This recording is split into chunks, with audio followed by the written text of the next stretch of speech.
Apa kabar saudara? Saya Pendeta Riani Suharja dalam seri Pernikahan Bahagia di YKB.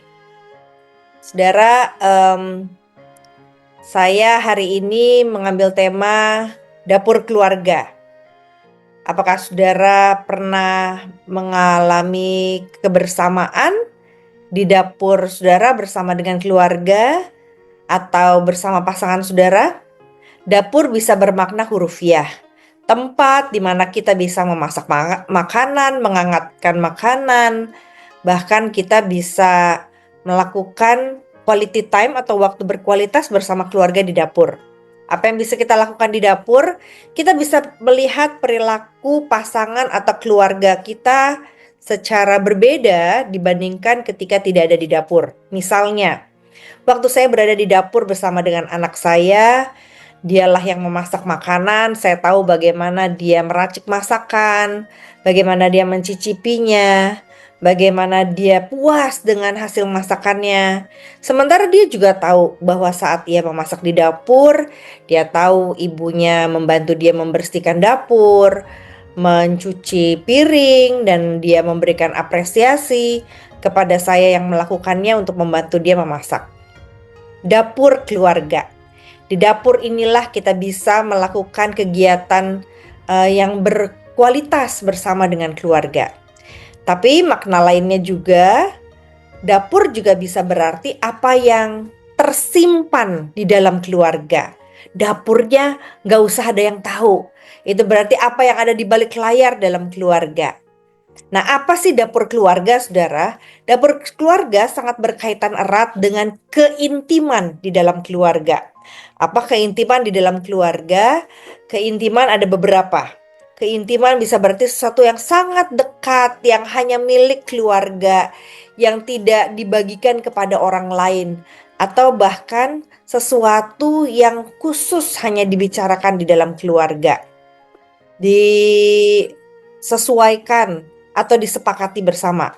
Ada beberapa keintiman yang seringkali kita lupakan. Yang pertama, keintiman fisik. Keintiman fisik melibatkan sentuhan, termasuk hubungan seksual. Ini adalah salah satu aspek keintiman yang paling penting dalam rumah tangga. Bayangkan kalau seorang istri atau seorang suami tidak mendapatkan keintiman fisik dari pasangannya. Padahal bahasa kasih dia adalah keintiman fisik. Maka menguaplah atau terhentilah satu keintiman. Yang kedua, bukan hanya keintiman fisik tetapi juga keintiman emosional. Apa yang dimaksud dengan keintiman emosional? Keintiman emosional adalah keintiman yang melibatkan pembagian perasaan, pikiran, dan pengalaman kita yang berkaitan dengan perasaan atau rasa kita. Ini aspek yang sangat penting untuk membangun kepercayaan dan komunikasi yang efektif dalam rumah tangga. Bayangkan kalau saya kesal seharian dengan rekan kerja atau dengan orang-orang yang saya layani, lalu saya tidak punya seorang pun yang bisa mendengarkan isi hati saya. Betul, kita bisa bicara pada Tuhan, tapi Tuhan juga bisa pakai orang lain, bahkan juga pasangan kita, untuk menyatakan perasaan kita, kekecewaan, kesal, sedih, atau bahagia.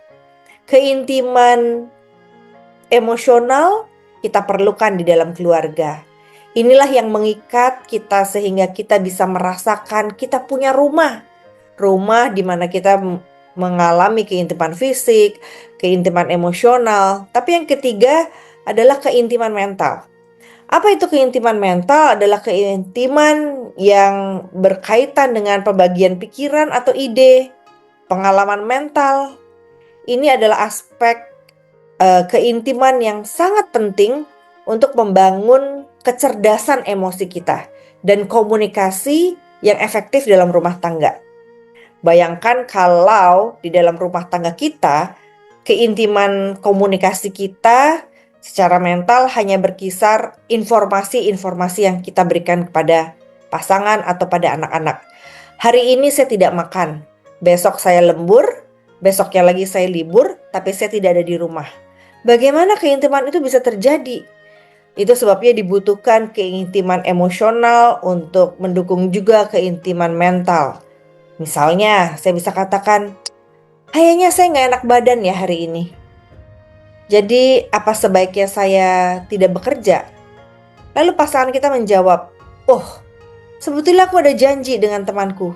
Tapi kalau kamu lebih membutuhkan aku di rumah karena kamu nggak enak badan, maka aku akan membatalkan janjianku ini. Karena lebih penting kamu dibandingkan janjianku ini.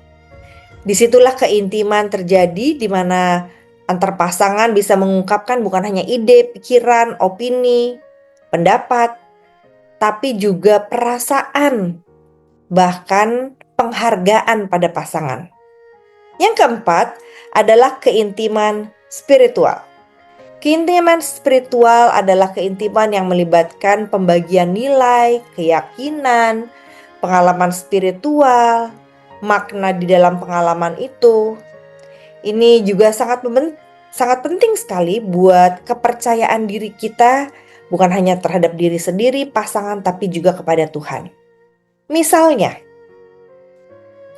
ketika suami saya pulang dari tempat kerja, lalu ada kabar buruk yang kami dengar dari tempat kerjanya. Lalu ketika dia mengharapkan respon saya akan menjawab, ya, memang hidup ini kadang-kadang ada yang menyenangkan atau yang tidak menyenangkan. Sorry kamu mengalami yang tidak menyenangkan. Tapi yang saya ingat, Tuhan pernah mengatakan bahwa habis gelap terbit terang. Jadi yuk kita berdoa supaya terang itu boleh sedikit nampak memberikan pengharapan buat kita dan keluarga kita. Nah, saat keintiman spiritual itu terjadi, maka semakin melekatlah relasi antar pasangan. Bahkan juga kalau kita lakukannya bersama dengan anak. Tentu anak-anak akan belajar bagaimana orang tua mereka intim secara spiritual dan mereka pun akan belajar intim secara spiritual. Contohnya saudara, anak saya bisa tiba-tiba mengatakan pada saya atau kami, "Mami, Papi, aku mengalami sesuatu yang tidak menyenangkan di tempat kerjaku.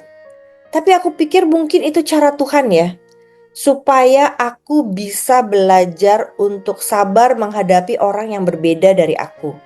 "Oh ya dek, lalu menurut kamu apa yang sebaiknya kamu lakukan?"